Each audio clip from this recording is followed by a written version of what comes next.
গল্পের নাম ছোট্ট আমিনার দোয়া। একটি মিষ্টি শিশু ও তার সরল বিশ্বাসের গল্প। ছোট্ট আমিনা ছিল 5 বছর বয়সী একটি মেয়ে।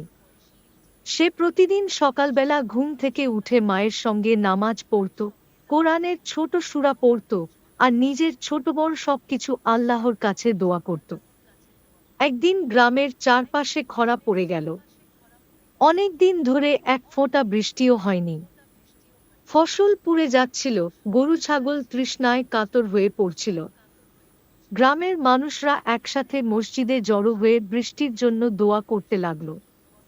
কিন্তু অনেকেই মনে মনে বলছিল, এত গরম, এত শুকনো, বৃষ্টি আসবে কি করে? আমিনাও মসজিদে গেল, তার ছোট্ট গোলাপি ওড়না পরে।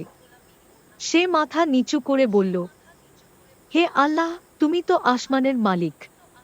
আমরা খুব কষ্টে আছি, তুমি আমাদের একটু বৃষ্টি দাও। আমি আমার ছাগল ছানাটার জন্য একটু ঘাস চাই। আর মা যেন আর চিন্তা না করে। লোকজন তার দোয়া শুনে মুচকি হাসছিল।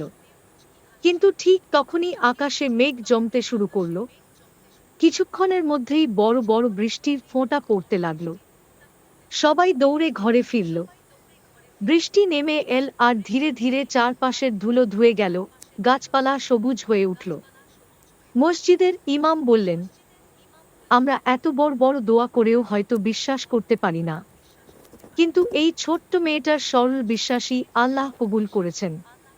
আমিনা চুপচাপ আকাশের দিকে তাকিয়ে হাসছিল। তার মনে হচ্ছিল আল্লাহ ঠিকই শুনেছেন। শিক্ষণীয় বিষয়, আল্লাহ ছোটদের দোয়া অনেক ভালোবাসেন। যে আল্লাহর উপর সত্যিকারের ভরসা করে, তিনি তাকে কখনো একা রাখেন না। দোয়া করার সময় মনে সন্দেহ নয়, বিশ্বাস রাখতে।